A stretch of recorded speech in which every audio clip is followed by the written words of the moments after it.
Api Sejarah halaman 148, posisi paling kiri di pertengahan. Saya ambil buku ini karena referensinya paling akurat ya. Menurut saya paling akurat karena banyak referensinya. Antum pernah dengar nama Prabu Siliwangi? Baik. Prabu Siliwangi, bentang kekuasaannya di awal abad ke-14, di akhir abad ke-15. Itu beliau dari Banten sampai dengan ke awal Jawa, ujung Jawa. Kuasanya luar biasa, masih Hindu. Dan pemerintahannya, Masya Allah, ketika Islam masuk, itu nggak ada pertentangan, biasa aja. Ulama sudah ada, nyaman, tenang, biasa. Yang paling hebat, ketika sedang inspeksi, datang ke Karawang, daerah Karawang.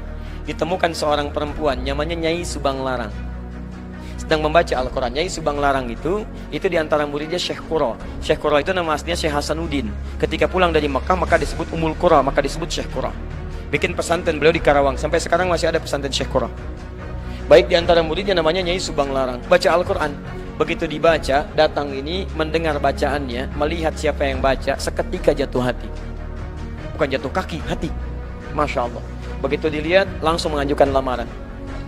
Penguasa, raja, kaya, tampan, Masya Allah. Tiba-tiba anak antum dilamar. Kira-kira terima nggak? Kaya, tampan, penguasa, diterima nggak? Halo? Jangan dulu, lihat dulu, ini kan bukan muslim. Oh, bukan pakai bukan muslim. Quran surah kedua ayat 221. Lihat kalimatnya. Wala tankihul musyrikati hatta yu'minna wala amatun mu'minatun khairum min musyrikati walau a'jabatkum. Jangan Anda menikahi perempuan-perempuan yang belum beriman. Orang Islam yang wajahnya biasa-biasa itu lebih bagus daripada menikah dengan non-muslim tapi rupawan.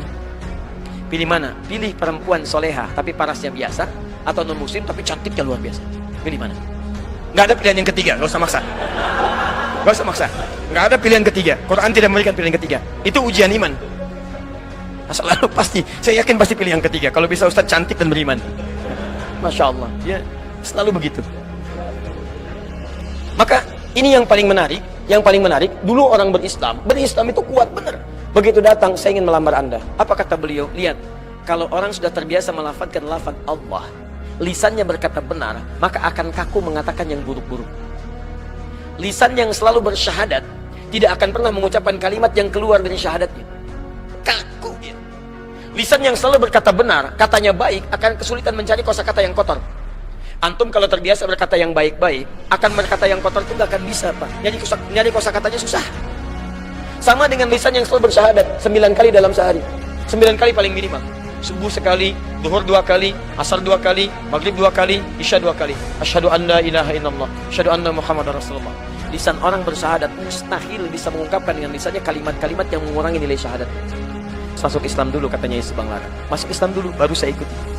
Dengan nggak ada apa-apa. Padahal di hadapannya seorang pengusaha, penguasa tampan, punya kekuasaan, tapi kalimat itu kalau sudah lekat dengan Allah, nggak ada nilainya yang lain. Allah. Maka apa yang dikatakan dari sini? Begitu keluar, ya saya masuk Islam.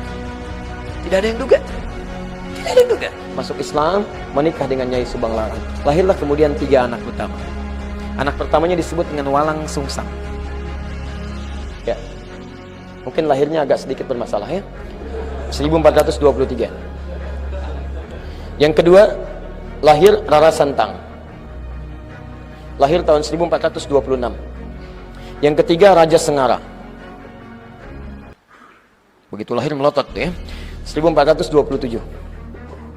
Raja Sengara. Baik, yang paling menarik semuanya masuk Islam, jelas. Walang Sungsang berubah nama jadi Abdullah Iman. Abdullah Iman. Masya Allah. Perhatikan, ini begitu Islam masuk membawa pedoman kebaikan, jadi baik. Dengan Hindu gak ada masalah, dengan Buddha gak ada masalah. Tiba-tiba masuk Islam dan berubah jadi kebaikan. Tiba-tiba apa yang terjadi? Ini yang mau saya tunjukkan. Ini berubah jadi Abdullah Iman. Kemudian ini Rara Santang berubah jadi Syarifah Mudaim. Syarifah Mudaim. Pergilah haji. Saat pergi haji itu, tiba-tiba setelah selesai mau kembali, datanglah seorang laki-laki yang melihat Syarifah Mudaim, kemudian jatuh hati, minta kepada kakaknya Abdullah Iman untuk melamarnya. Maka diizinkan menikahlah kemudian. Menikahlah Syarifah Mudaim dengan seorang laki-laki itu. Namanya siapa? Namanya Syarif Abdullah. Berasal dari Mesir. Maka diboyonglah ke Mesir. Saya simpan dulu di sini. Abdullah Iman kemudian pulang ke Nusantara. Bertemu lagi dengan bapaknya. Setelah pulang, Prabu Siliwangi punya gelar Pamanah Rasa, namanya Manah Rasa, ditugaskanlah kemudian untuk membimbing daerah. Lihat, mulai membimbing sekarang. Daerah yang sangat kumuh, saking kumuhnya disebut dengan lemah wungkuk. Lemah wungkuk. Lemah wungkuk. Masya Allah. Di sini ada campuran-campuran etnis, dari ada Arabnya, ada Cinanya, ada kemudian orang lokalnya, dan nggak ada masalah. Begitu orang Islam datang, ditata jadi bagus. Oh, mereka campuran, dalam bahasa lokal disebut dengan caruban, caruban yang bercampur. Pekerjaan utamanya ngambil udang. Yang ambil udang kecil, dibikin kemudian terasi. Pakai air rebon, jadi rebon, air rebon, orang bilang sana Cirebon, jadi Cirebon. Orangnya caruban, tempatnya berubah dari Cirebon. Ditata dengan baik, jadi makmur, jadi bagus, berhasil di situ. Begitu nilai keislaman dilakukan, haji pulang dari sana, berubah lemah wungkuk yang kotor jadi Cirebon. Etnis yang bercampur, punya kemudian tata usaha yang baik. Caruban aslinya kemudian menyebar sampai ke wilayah Lasem. Antum kalau nanti